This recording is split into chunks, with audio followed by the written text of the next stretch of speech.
बीच में एक बिरहा भेज रहल बनी। बड़ा लोग बिरहा सुनीला और बड़ा प्यार दुलार देहिला। ये बिरहा कहानी बड़ा पुरान है लेकिन बिरहा नया है।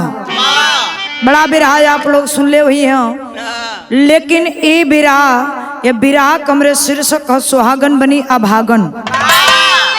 और ये बिरहा जाइए कविता बनारसी ऑफिशियल पे आप सभी भोजपुरी भाई लोगों के श्रोता बंधु लोगों से हाथ जोड़ के विनती है कि ये कविता के बड़ा प्यार दुलार देही ना और एहू बिरहा में देही लोग। कैसे 4 लाइन भूमिका में भाव है।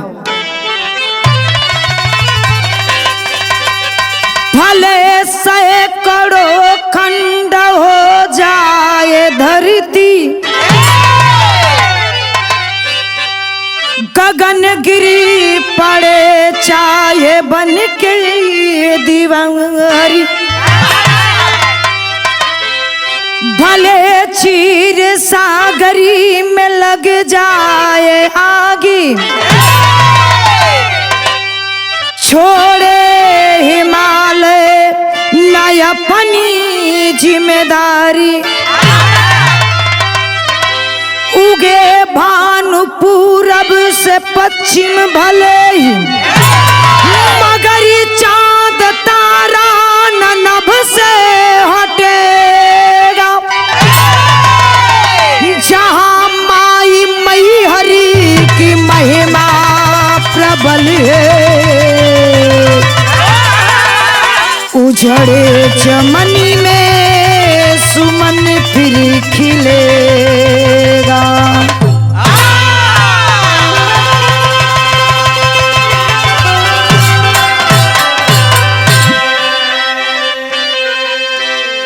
गौर करिएगा भैया, भले सैकड़ों खंड हो जाए धरती, गगन गिर पड़े चाहे बन के दीवारी, भले चीर सागर में लग जाए आगे, छोड़े हिमालय ना अपनी जिम्मेदारी।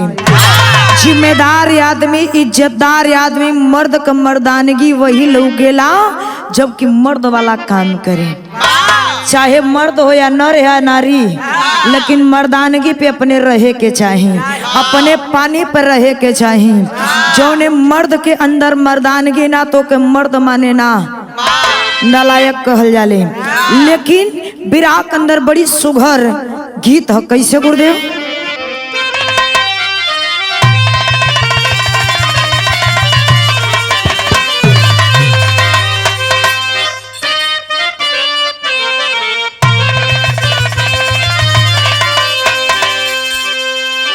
गौर करिएगा एक गीत में, बड़ा चुन के गीत के हमारे गुरुजी बिरहा में डले बाड़न।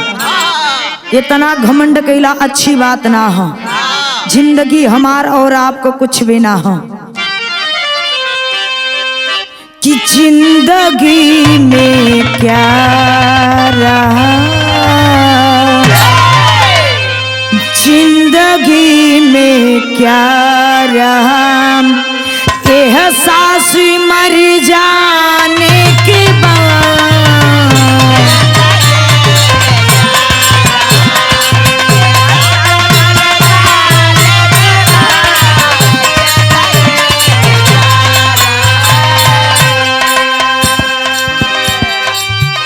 जिंदगी में क्या रहा, एहसास मर जाने के बाद, आएंगे साजन मेरे, आएंगे साजन मेरे, सावन गुजर जाने के बाद,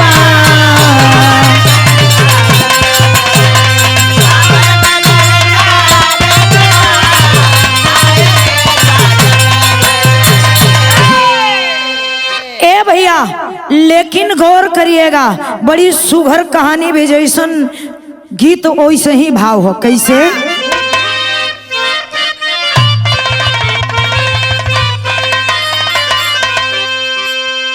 जब तलक खिलता सुमनिना, जब तलक खिलता सुमनिना, बागवा के बाग में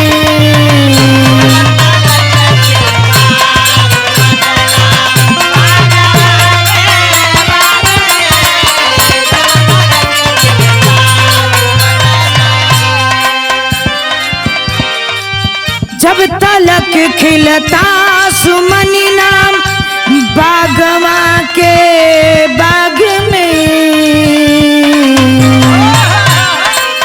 तब तलक जलता है दामन तब तलक जलता है दामन दिल भी राह के आग में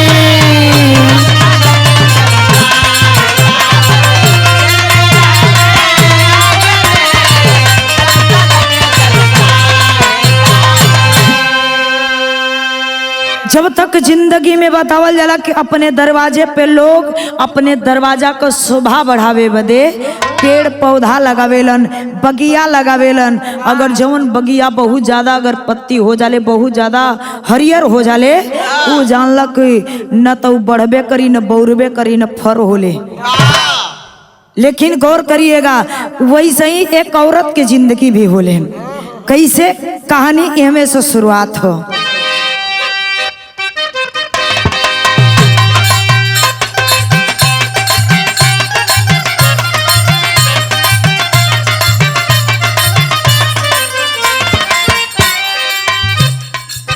अगर भूखंड में घनघोर अंधेरा होगा बिन सूरज का नहीं जग में सवेरा होगा।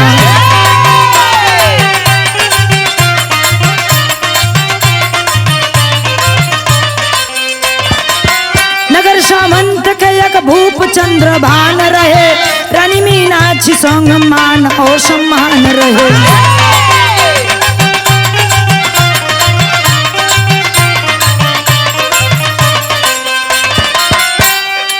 सुनी माता की गोद लाल बिन तरसती है घटाएं बन नजर हर समय बरसती है।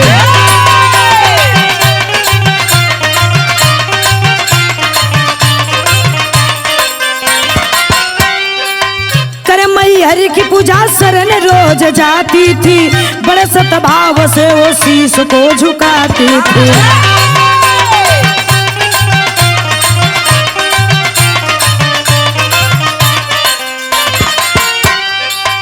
एक दिन पूजा करने गई नी जब सरनिया में झुका के शीश बोली माता के चरनिया में।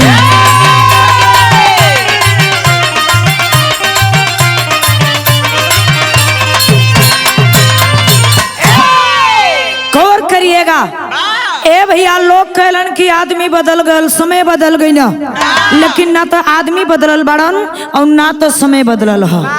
साज होते हो बिहान होते हो शादी विवाह होते बा अच्छा कपड़ा पहनते बाड़ा अच्छा खाते बाड़ा अच्छा लोगन के दिल में ठेस पहुँचौते बाड़ा भलाई बुराई कूट कूट के अंदर भरल बा।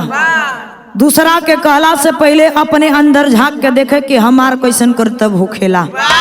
ए भैया एक बहुत ही बतावल जाले मध्य प्रदेश मशहूर जिला जेके कि हम कलाकार हमेशा मंच पे चढ़ीला और चाहे कहीं रन वन में फंसीला माँ शारदा के याद करीला। मैहर जिला के कहानी उनके मैहर माई के मंदिर के बगल में एक गांव जौना गांव का नाम बतावल जाला सावंत नगर। सावंत नगर के रहे वाला बहुत बड़ा राजा चंद्रभान राजा सब कुछ धन दौलत बड़ा उनके दुल्हन का नाम बतावल जाली मीनाक्षी। ए भैया कहल जाला के धन दौलत महल अटारी सोना चांदी देख के दुनिया ना रह जाले। मेहरारू के जिंदगी होले कि जब तक शादी ना होला तब तक ई होला कि फलाने के लड़किया के शादी ना होता और जब शादी हो गल 2-4 साल बाद अगर गोद ना तनी गोद में लइका ना भइलन तब वो लोग ताना मारेलन। मीनाक्षी मैहर माई एक बहुत बड़ी परम भक्त रही हैं। एक दिन वही महल में एक छोट सा लड़का खेलत ह देखा ताड़ी ए भैया शादी के 8-10 साल बीत गल गोद में लइका ना पैदा भइल बाड़न। वो लइकवा के झाड़ के गोद में उठा लेनी कने के बारे भगवान जेकर दे ताड़ा तो छप्पर फाड़ के देत हुआ और जेके ना देत हो तो तरसइये देत हुआ। ए भैया तब तक वो लड़िका के मतारी आके हाथ से लड़िका के छोड़ लेलस, कलश के अगर इतना ही लड़िका खिलावे के शौक बा एक पैदा करला। ई बतिया दिल में एकदम गोली के तरह चुभल बा। कली के जाई बड़ा ही भक्ति भाव भजन बचपन से कैले बाड़ी मैहर माई का, जाई माई से कहब कि मतारी कौन ऐसा कमी हो गई हमरा में कि ये नाम से हमके बाझिन के नाम से लोग बोलावेला। बड़ा सतभाव लेकर के चलल बड़ी, गीत बड़ी सुघर बा।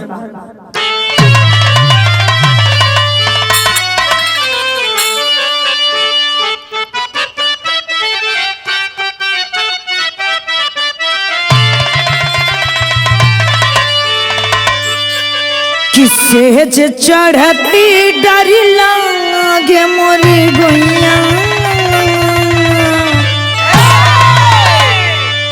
सेज चढ़ती डरी लागे मोरी गोइया, तो सैया घूघटी पटी खोलूं रे, सैया घूघटी पटी खोले।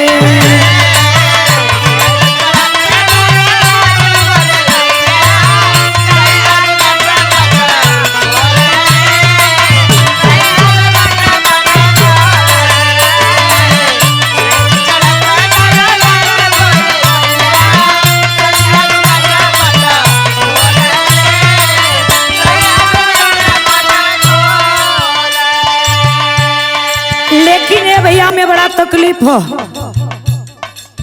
ए भैया, लेकिन मन में बड़ा तकलीफ हो, बड़ा चिंता में बाड़ी। और जब चिंता में बाड़ी ए भैया सवेरे का वक्त हो, चलल बाड़ी मैहर माई के दरबार में। कैसे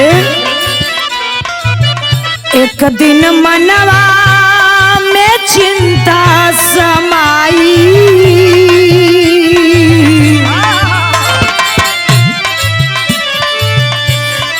एक दिन मनवा में चिंता समाइल, तब मैहर सरनिया में गईली हो, मैहर सरनिया में गईली।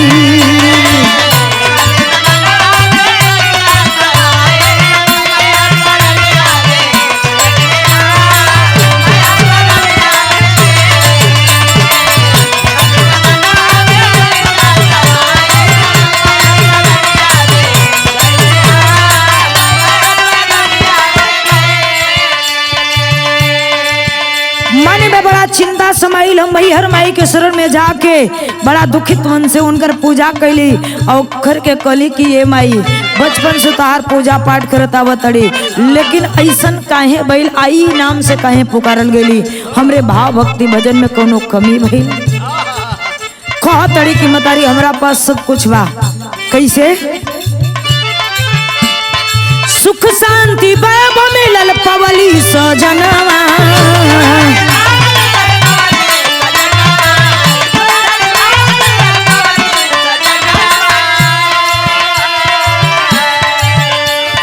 गोद सुनसान नहीं भइले ललनवा,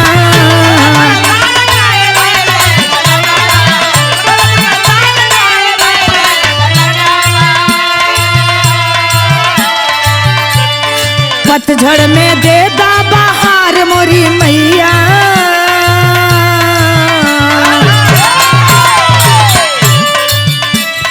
पतझड़ में दे दा बहार मोरी मैया, तो आशा लगा के हम अइली हो, मैया सरनिया में गईली।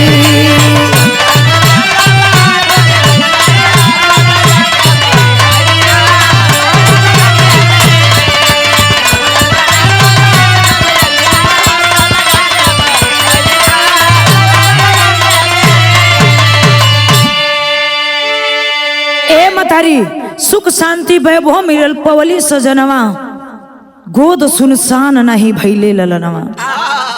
ए माई सब कुछ घर में धन दौलत सब कुछ भरल बा, रुपया पैसा खाए कमाए वाला नौकर चाकर सब कुछ घर में बाड़न, लेकिन ए माई बस गोद सुनसान बा।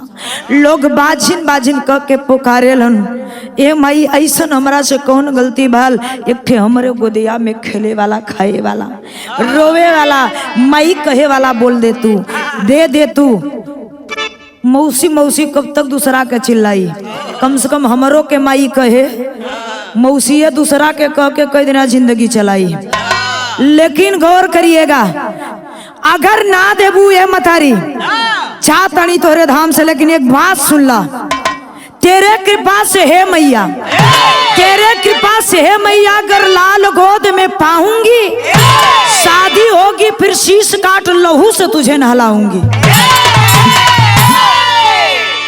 ए मतारी जा तड़ी, अब इससे बढ़ के कुछ ना तोरा से बड़ा आई, अपन दुख और सुख तोरा से शेयर कली और तोहरा से कली। ए माई तो के सोच समझ के कुछ आज तोरे धाम में आयल बड़ी, लेकिन आज जा तड़ी, आज के बाद पता नहीं जियत तोहरा से हमरा से मुलाकात हो पाई या ना हो पाई। मेहरारू के दिल में अगर ठेस लगेला ए भैया, तो मेहरारू कबो अगर दिल से अपने अगर जौन बात सोच लेवेली ती ई जान ला के अगर सच्ची जौन मेहरारू रही अगर दिल से कोनो बात सोच लेनी ती जान ला उनकर जिंदगी बेकार बा। और जौन लतीहर रही हस उनन के रोज लती बा, रोज गरी बा, लेकिन उन अपन थेथरपना ना छोड़ी हस।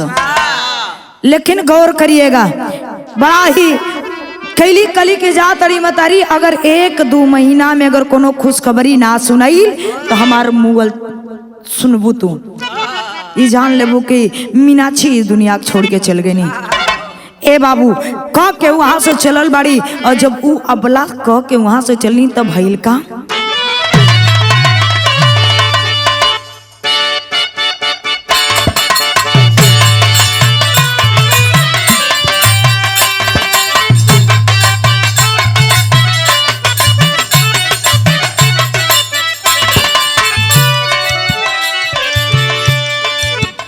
मैहर माई कली की जो तोर सपना बड़ा अइलन भक्त और कह के बड़ा वादा कैल, लेकिन दोबारा ना अइलन। तुम बहुत बड़ी बड़ी ही अच्छी हमार भक्ति रहली है, भक्तिन रहली, हमार सबसे बढ़िया भक्तिन तू ही रहली, और निर्छल से हमार पूजा करत रही, जो तोरो सपना पूर हो जाई। और जब मीनाक्षी घर पे गई बड़ी तो भइल का, अबला के सुन के पुकरिया हो हिलल मैहर दरबार।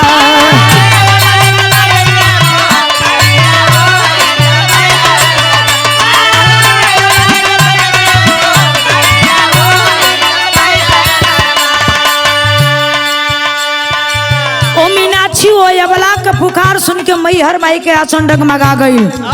कली की जा जब तोरो सपना पूरा हो जाई, और तोहरा के जवन समझ में आई तवन करी। हा बोला जाला लोग आज के सिचुएशन में, चाहे आदमी आदमी के कदर, चाहे आदमी आदमी के मदद करे, चाहे फटही लुगरी पहन के जाइबा, अच्छा कपड़ा पहरा देबा, कुकुरे के पूछ में केतनो तेल लगईबा, लेकिन वो टेढ़े रहेला हमेशा। लेकिन गौर करिएगा, वो अबला का पुकार जब मैहर माई सुन ले बाड़ी कि 1 महीना बीतल, दूसरा महीना धीरे धीरे मीनाक्षी का पाँव भारी हो गया। और जब मीनाक्षी का पाँव भारी हो गए तो भइल का, 9वां महीना के दिनवा बीतली बा,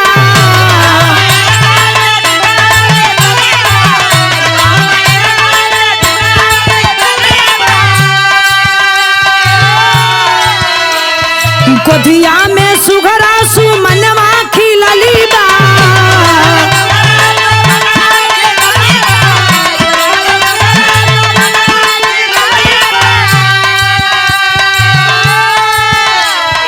बीस साल भइली मरिया हो हिलल मैहर दरबार।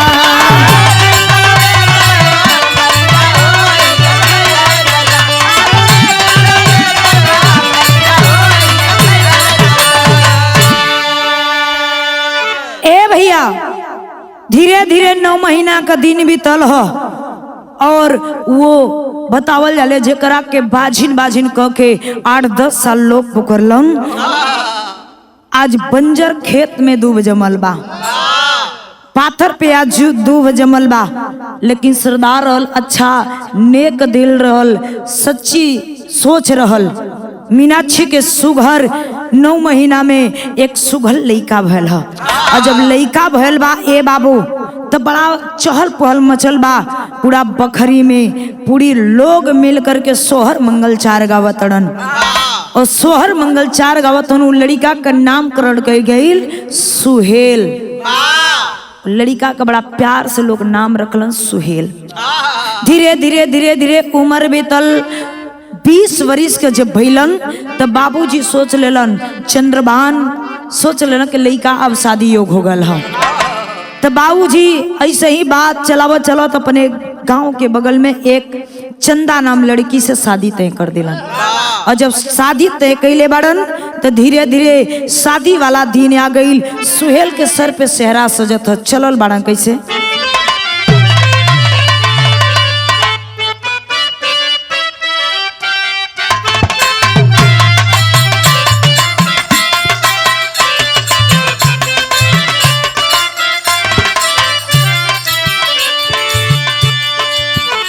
साजी के सुहेल से हरा चलले ससुरारी आयर चलले ससुरारिया चंदा बहुरिया घरमा आवेली हो।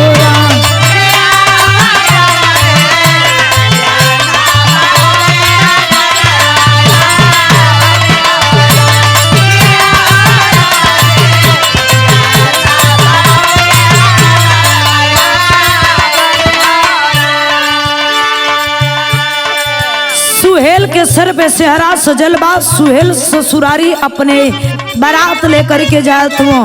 भैया बड़ा सुघर बाबू राजा चंद्रभान के सर पे अपने बेटवा के जौन बतावल जाली बहुत बड़ी खुशी आली बा। लेके बारात पहुँचलन और अपने वही चंदा से सुहेल शादी कैलन और शादी करके अपने दुल्हन के लेके अपने घर में आइल बाड़न। और जब अपना घर में आइल बाड़न ए भैया बड़ा बढ़िया विधि विधाओं से शादी विवाह सब कुछ संपन्न भइल। दुल्हन घर में आईनी, गृह प्रवेश सब कुछ मतलब बतावल जाला। घर में लड़की आवेलन तो बड़ा बढ़िया पूजा पाठ सब कुछ होला। सब कुछ संपन्न हो गल। और जब सब कुछ संपन्न हो गल तब माई की याद आ गई का 20 साल पहले वाली बात कि बेटवा का हमार केकरा कृपा से जन्म भइल हल। अब तो सब कुछ हो गल तो काहे ना उहो पूरा हो जा। तो माई करत का बाड़ी,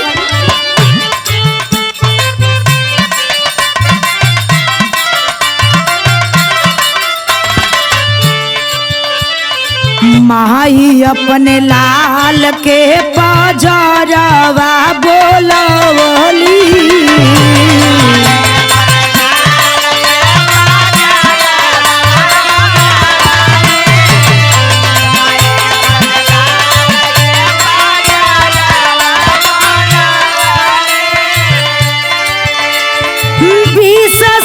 पहले वाली बतिया बतवली।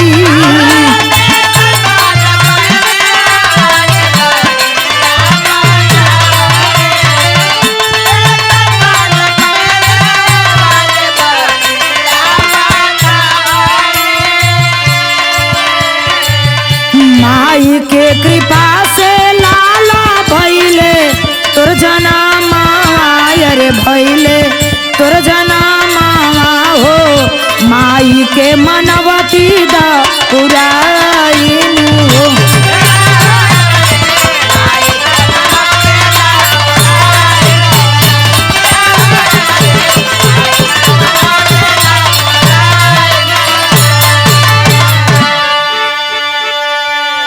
माई अपने बेटवा सुहेल के अपने लगे बोलौले बाड़ी।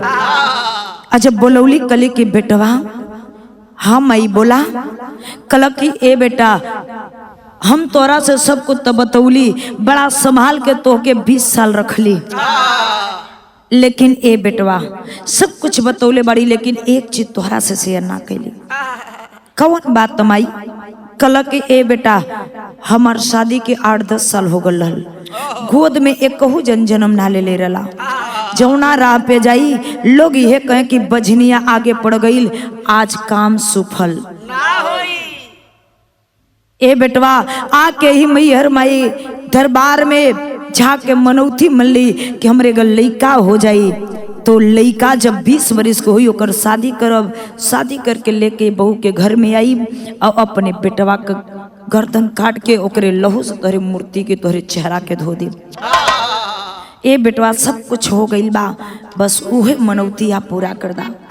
भारी बेटवा वो समय के लड़का और ये समय के लड़का में बड़ा फर्क होला। पहले के लड़का माई बाबू के बात पे अपन गर्दन कटा दे ए भैया, लेकिन आज के लड़कन के कहबा कि बच्ची तनी जाके अपने माई को गोड़ धल तो कहिया कि हाय मम बस करके निकल गए। माई के जगह मोम आ गया, बड़ा धीरे धीरे कमे हो जात हो। लेकिन बेटवा कलक की माई, सुहेल कलक की माई, तोहार जवन भी बात हुई हम न मानब। कलक की बेटा बचपन से भक्ति कैली, आज भक्ति हमार दाव पे लगल हो। चाहे तो माई के मनौती पूर्ण कर दा, नहीं तो हमरा के तो जौन हम मल्ले बाड़ी तो हमके कैसो भी कुछ भी करब। कलक करे माई तोहरे बात के सम्मान हो और तू कह तड़ू हम न मानी, चलो तार बात मानब। कहाँ चले, कोई कना के चले कोई वही धाम पे, कना की माई चलस ई हर तो माई बेटवा बतियावत न, लेकिन घरवा में जोन बहुत जो नई नवेली आलनी वो सारी बतिया के सुन लेली। अरे ये बुढ़िया पगला गई है का, ये बुढ़िया पगला गई है। कली की लोग कैसन करत हो बतावा। अब हम बियाह करके अली और तब से इन्हें देखा ये बुढ़िया मारे काटे के बात करत हो, तो बहल का बियाह कर दे टेरी से।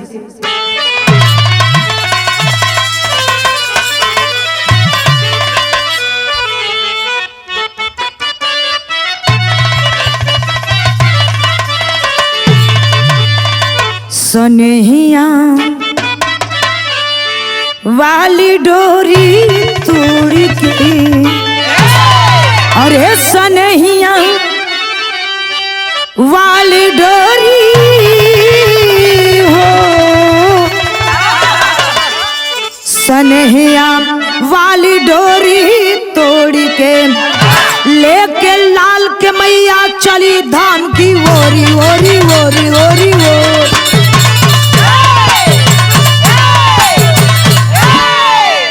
सनेहिया वाली डोरी तोड़ के सोचा तड़ी की बहू ना पता पोले बाड़ी, अब बहू से रिश्ता तोड़ के अपने बेटवा के लिया के मंदिर की ओर चल देले बाड़ी।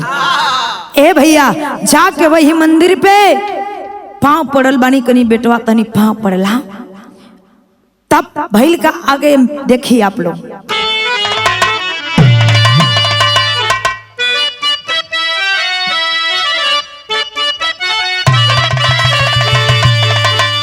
लेकिन ये भैया जाके वही मंदिर के बगल में, वही मूर्ति के बगल में एक तलवार रखल बा, वही तलवरिया के हथवा में उठा ले ली। के उठौले बा? मीनाक्षी उठौले बानी। और जब मीनाक्षी देखा तड़ी उस तलवार के, तब तक बहू का कलेजा कांप गई।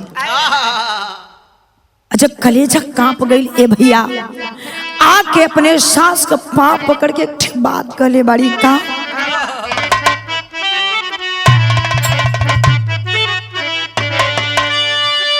कि धई के चरनिया रूबी,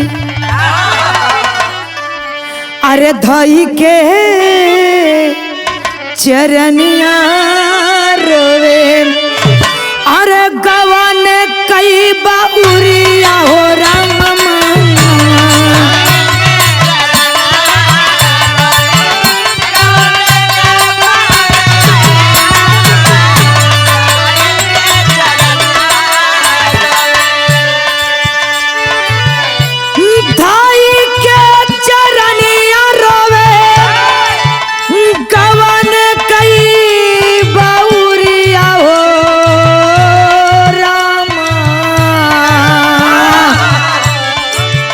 जिंदगी हमारी आज, जिंदगी हमारी आज लागे कवन डरिया हो रामा।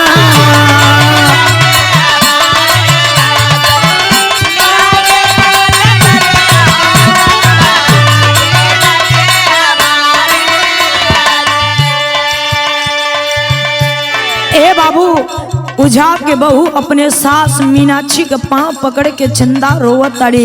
ए माई काहे हमके अब ही तू काहे हमरा के हमरे मांग में सिंदूर के जगह कोयला पतवावल चाहतड़ू। ए माई हमरे हंसी खुशी बगिया हमरे हंसी खुशी जिंदगी में आग लगावल चाहतड़ू, ऐसन काहे करतड़ू। ए माई कौन गलती भयल। लेकिन सास एक बात ना मानतड़ी। मीनाक्षी एक बात चंदा का ना सुनतनी ए बाबू। लेकिन सुहेल खड़ा होके देखतन। गौर करिएगा, दुल्हन इशारा कैले बड़ी अपने शौक श्रृंगार के सास को कली की मई तनी हमरे ऊपर नजर घुमाला। का कले बड़ी मेहदी महावरी रोवे आँखी के कजरवा,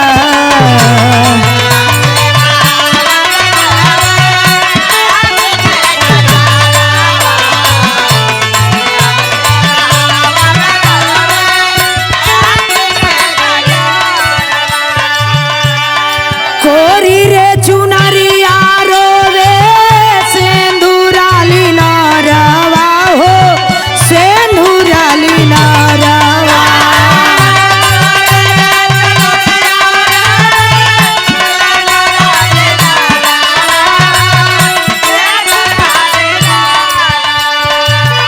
और के करे सहारा चलबे के करे सहारा चलबे जीवन के डगरिया हो माई। दाई के चरनिया रोवे दाई के चरनिया रोवे कवन कई बउरिया हो माई।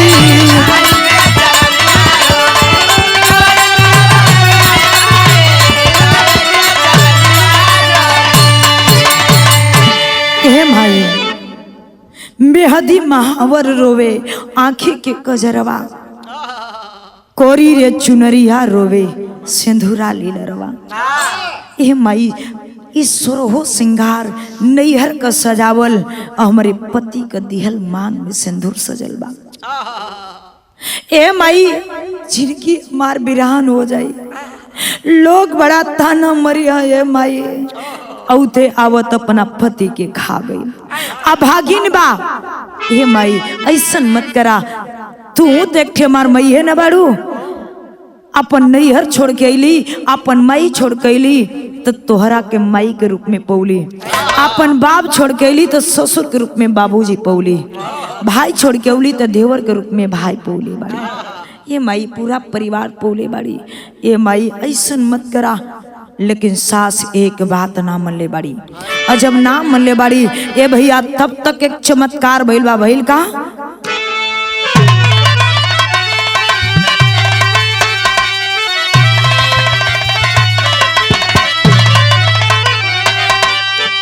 अरे चमक उठा है अद्भुत एक सितारा वा माँ के मंदिर में। अरे चमक उठा है अद्भुत एक सितारा वा माँ के मंदिर में। अब फूल से छाती बन गई करके चंदा अपने सास मीनाक्षी का पांव पकड़ के रोवतड़ी। लेकिन मीनाक्षी उनकर सास जोन बाड़ी एको बात चंदा का ना सुनतनी साइड में करके। ए भैया तब तक वही मूर्ति में से के चमत्कार भइल बा।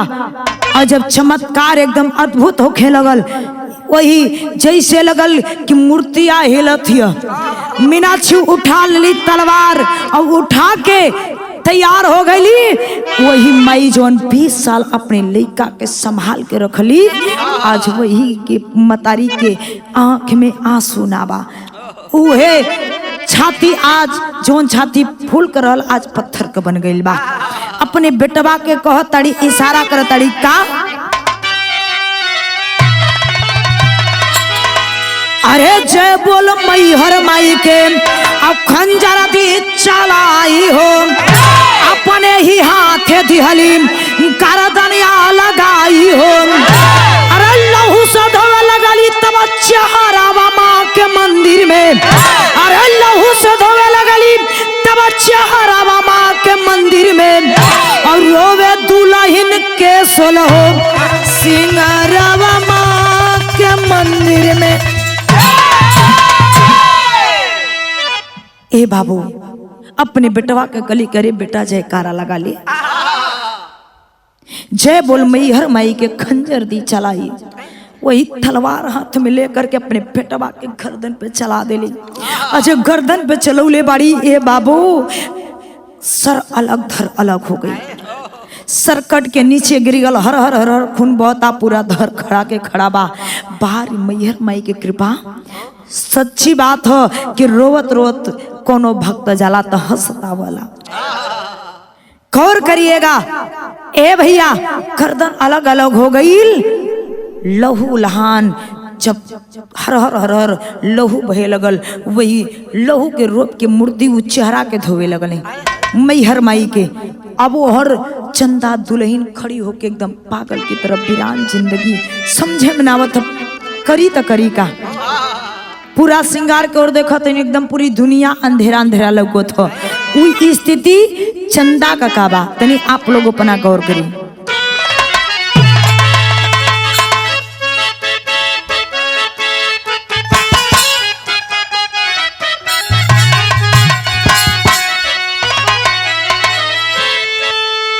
बूझे ना बुझावाले से बिरह के अग्निया भैया,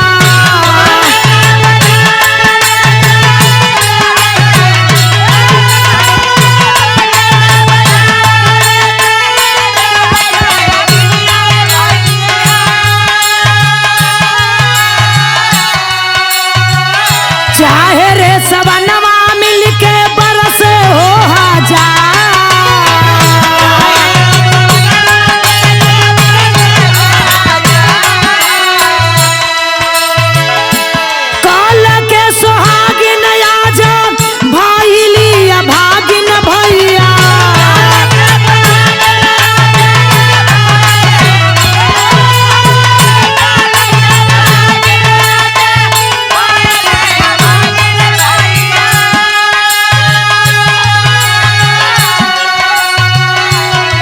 भागिया में अगिया माई दिहलू हो लगा,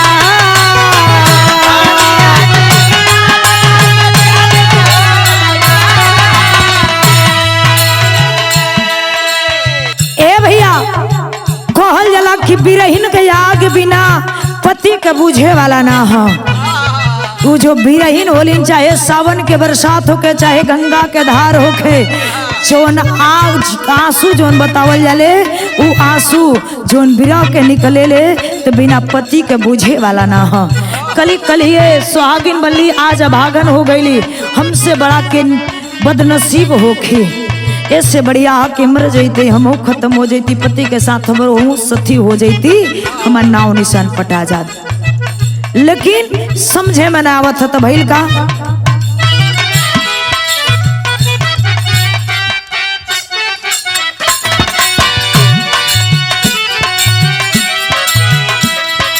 पत्थर जैसन खड़ा होके स्वामी के निरेत,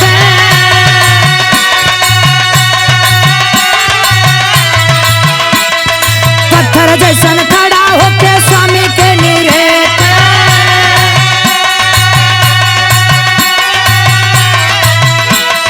जीवन में चारों ओरी लौके हो अन्हार,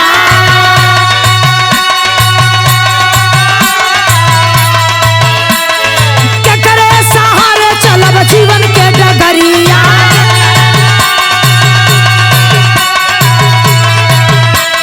केकरे सहारे चलब जीवन के डगरिया,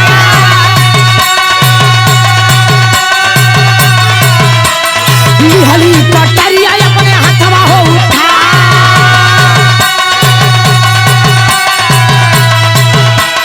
जऊही कटार मारल चाली गर्दन पे,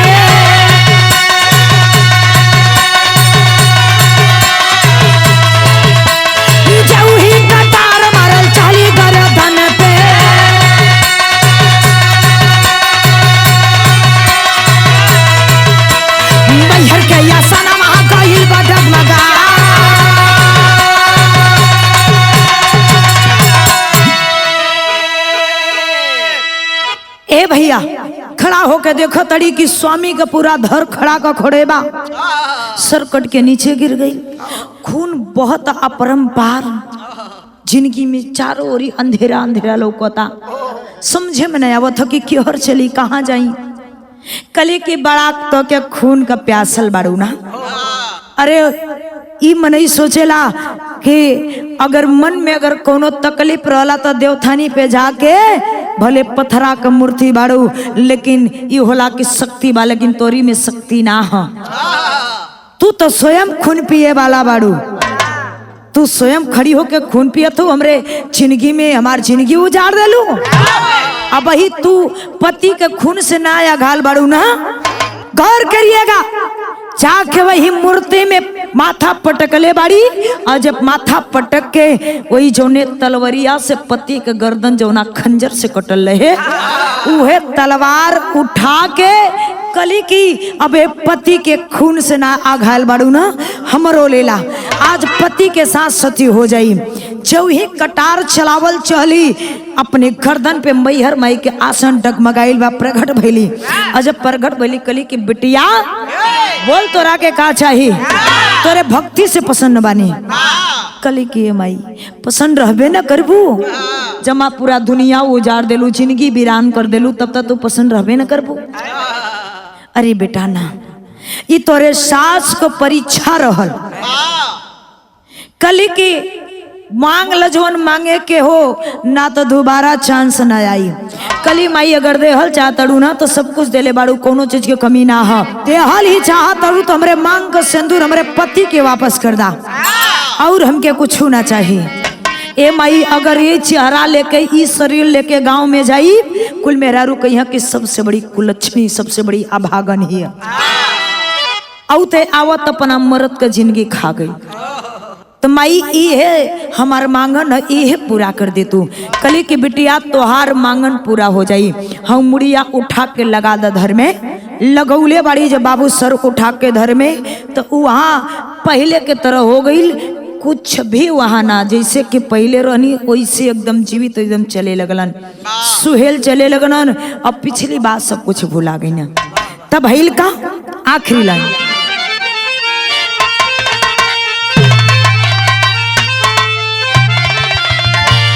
अरे दिहली सुहागवन कर फिर सलावटाई हो,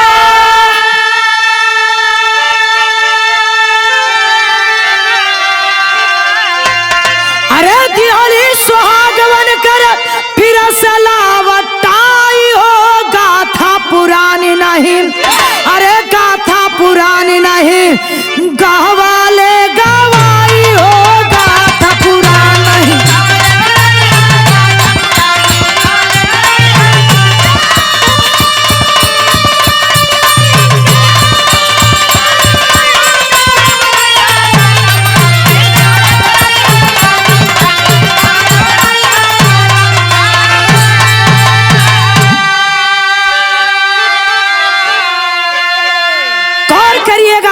दिहली सिंदूर वापस फिर से लौटाई हो। गाथा पुरान नहीं गवले गवाई हो। सिंदूर वापस पौले बड़ी जब पूरी खुशी ही मिल गई, पूरा परिवार मिल गईलन। ए भैया ये हर कहल जला कि पहले बतौली आप लोगन के सुहागन बनी अभागन, यहाँ देख पहले सुहागन बनली फिर अभागन बनली, लेकिन ये देखी फिर सुहागन बन गईली। लेकिन आगे का भाई पवली सिंदूर वापस बन गई बतिया, और खुशी खुशी बीतल बा सुहाग वाली रतिया।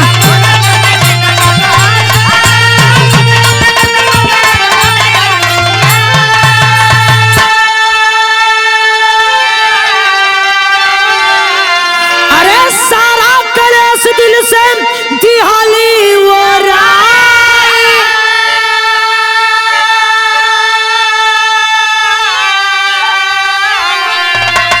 सारा कलेश दिल के दिहाली वो राई हो। गाथा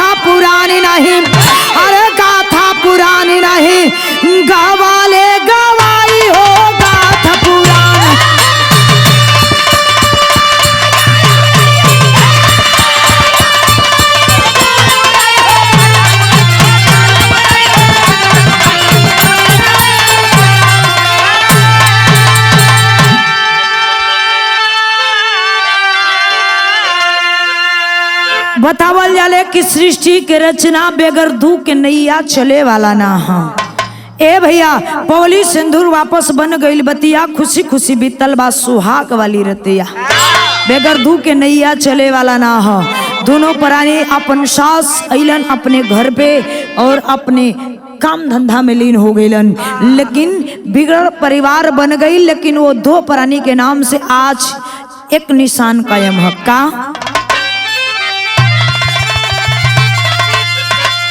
चांदपुर गांव बसल चंदा के निसनिया, बगल में सुहेल नागर जाहिर बा कहानिया।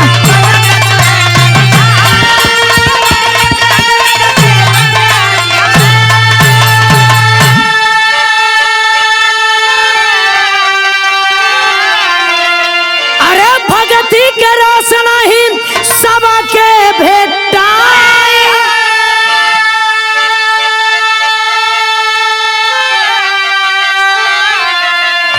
भगती के रोशन ही सबके भेटाई हो। गाथा पुरानी नहीं, गाथा पुरानी नहीं, गावाले गवाई हो गाथा पुरानी।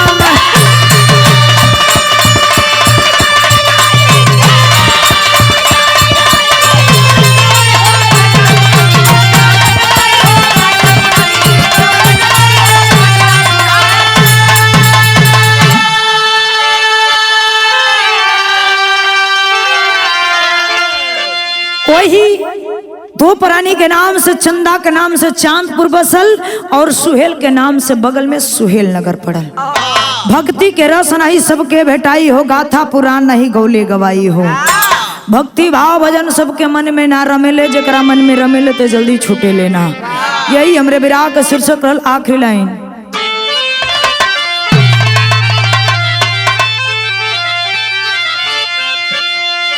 गुरु बिहारी गुरु गणेश गुरु राम लाल की मां।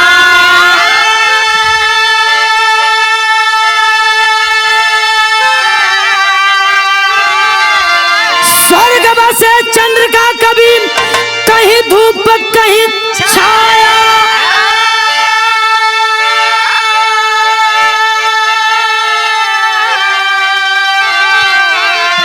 सनहिया वाली डोरी तोड़ के कविता हरिश्चंद्र की बड़ी अनोखी जोड़ी। सनहिया वाली डोरी तोड़ के